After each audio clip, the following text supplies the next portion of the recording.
Voilà, mon micro, mon sifflet, tout est là. Allez, on est de retour sur le plateau de la grande team. Troisième et dernière période de l'émission. Eh bien, notre Henri Jo, national, international, interplanétaire même, il est arrivé. Salut Henri Jo. Je viens de Djibouti, moi. C'est vrai? Ouais. De quelle ville, s'il vous plaît? Quelque part. C'est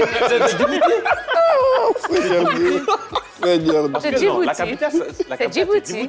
Ben, moi, j'ai posé la question de quelque part. Oui, mais il y a quelque part à Djibouti. D'accord, bon, très bien. C'est pour ça que vous avez un beau teint. Hein. Merci. Voilà. Voilà. Bon, allez, parlons de choses très sérieuses. Parlons du mercato. Oui, le mercato a été très animé. Hein. On notera cette effervescence autour des transferts de grandes icônes du football mondial, notamment Lionel Messi, parti au PSG, et Cristiano Ronaldo de retour à Manchester United. Mais pas que. Non, il y a aussi les transferts records de Lukaku à Chelsea et Grealish à City. Sans oublier nos internationaux ivoiriens. Alors, messieurs, quels commentaires faites-vous de ce mercato estival? Alors, moi, ce que je retiens, c'est que la Série A vient de perdre deux grosses stars. C'est-à-dire, on se souvient que récemment, les arrivées de Ronaldo et de Lukaku du côté de la Série A ont permis à ce championnat-là quand même d'avoir une hausse au niveau des droits TV. Et malheureusement, pour ce championnat, ces deux joueurs quittent le championnat au même moment pour un autre championnat, la Premier League, bon, que les deux connaissent d'ailleurs.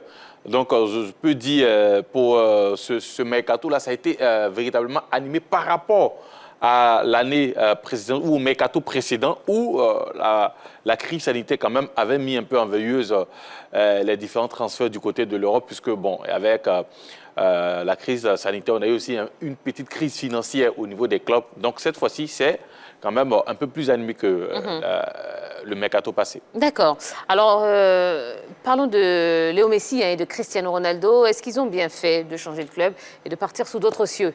Il était temps. À un moment donné, il fallait partir pour Messi, pour aussi montrer de quoi il était capable dans un autre championnat. C'était réclamé, attendu et demandé pratiquement par tous les observateurs du foot. Ah bon? Oui, bien sûr. Et moi, j'en fais partie. J'estimais que rester dans un seul club, dans un seul championnat, cela ne démontrait pas encore la valeur du joueur. Il faut se frotter à d'autres championnats, il faut aller prouver sous d'autres cieux pour justifier tout le talent qu'on pense de vous. Et je pense que Léo Messi a bien fait de partir du FC Barcelone quand on déplaise aux supporters du Barça. Mais c'est historique parce que les deux meilleurs joueurs du monde effectuent un transfert la même année. Et ça, c'est quand même intéressant de voir ça. Cristiano Ronaldo, qui ne se sentait plus du côté de la Série A, décide de revenir à la maison en Première Ligue. Et ça, c'est intéressant. On verra de quoi Ronaldo sera capable du côté de Manchester United pour une seconde fois. D'accord. Allez, Maxwell Cornet, hein, pour terminer, transféré en Angleterre, un mot? Oui, bien sûr. C'est une très bonne chose pour l'éléphant, pour l'Ivoirien, qui manquait un peu de temps de jeu du côté de l'Olympique lyonnais. Là, retrouver un club qui lui permettra d'avoir du temps de jeu, c'est une excellente chose. Et on espère qu'il va retrouver là son poste de prédilection. C'est un ailier. Et on espère qu'il va faire une bonne saison avec cette équipe de Burnley. D'accord. Et puis rapidement, on l'a appris ce soir, hein, Antoine Griezmann, qui est de retour à l'Atlético Madrid.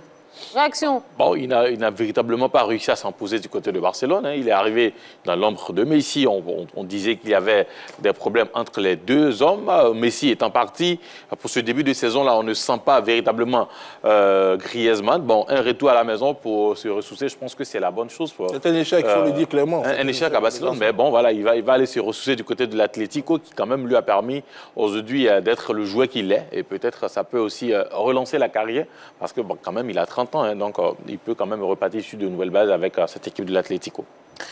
Allez, on va poursuivre avec du basketball, l'Afro-Basket 2021. Les dernières nouvelles, hein, de nos éléphants basketteurs. Ils étaient calibrés pour s'exercer à Green Hills, devenu leur camp d'entraînement. Eh bien, finalement, c'est le petit stade de Kigali qui a accueilli la dernière séance des éléphants avant le quart de finale face à la Guinée. De l'application et une révision totale des stratégies étaient au menu sous les ordres de Nacho Lescano pendant 2 heures d'entraînement. Moins intense, cette séance devrait permettre aux éléphants d'entrer doucement dans le duel avec le Sili prévu demain sur le coup de 16h et ce sera en direct sur la 3. Alors, nos éléphants basketteurs, hein, qu'est-ce que... Ouais, comment ça s'annonce pour demain? J'ai bugué. Comment ça s'annonce pour demain? Face à la Guinée, il faut jouer très rapidement. Il ne faut pas jouer lentement. Et c'est ce que peut-être voudra cette équipe guinéenne qui a de très bonnes tailles.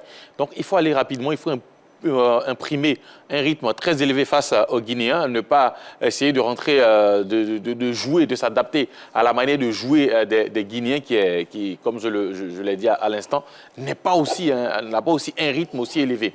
Donc il faut aller très vite, il faut aborder les matchs comme on les a fait depuis le début de la compétition et surtout rééditer l'exploit face au Nigeria, face à ces Guinéens. Là, je pense que ça peut passer. D'accord. Allez, on a une vidéo de Cédric Mensaré, oui, joueur du Sili de Guinée. Voici ce qu'il dit. Ça va être très très compliqué. On a peu de chance, mais on va dire on a une chance. Je veux dire, un match de basket, ça se joue, c'est sur un match. Ça va être compliqué, oui, parce que Côte d'Ivoire c'est une grande nation. Mais voilà, on n'a rien à perdre. Donc on va entamer le match comme on a entamé le match contre le Rwanda, comme on a entamé le match contre l'Égypte.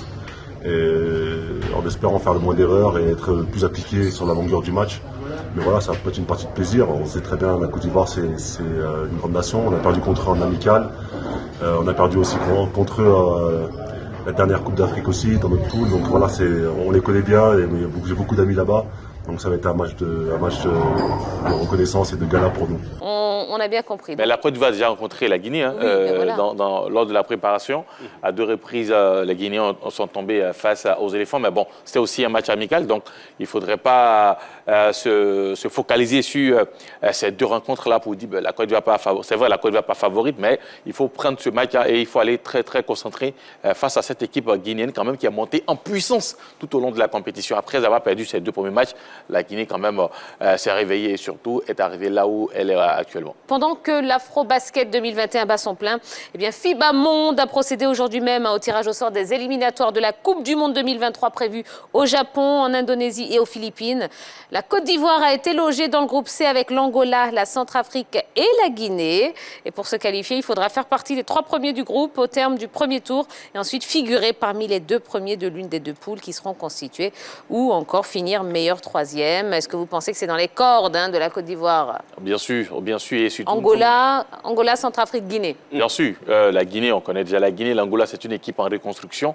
Donc une équipe qui a quand même 3 anciens, mais qui a de nombreux nouveaux. On a vu, ça ne s'est pas très bien passé pour cette équipe angolaise lors de l'Afro-Basket. On a vu des défaites face à des petites équipes en griffe. Voilà. Donc la Côte d'Ivoire a sa chance et surtout de finir même leader de cette poule si vraiment on joue concentré comme on le fait depuis le début de cette compétition. Ben voilà. Eh bien écoutez, merci la team. Merci à vous, téléspectateurs. Vous êtes au top, vous êtes merveilleux. On est content de passer ces 90 minutes en votre compagnie. On se retrouve demain pour un nouveau direct. Donc rendez-vous demain à 20h30, toujours sur la 3. Passez une excellente soirée. Bisous, bisous. Bye bye.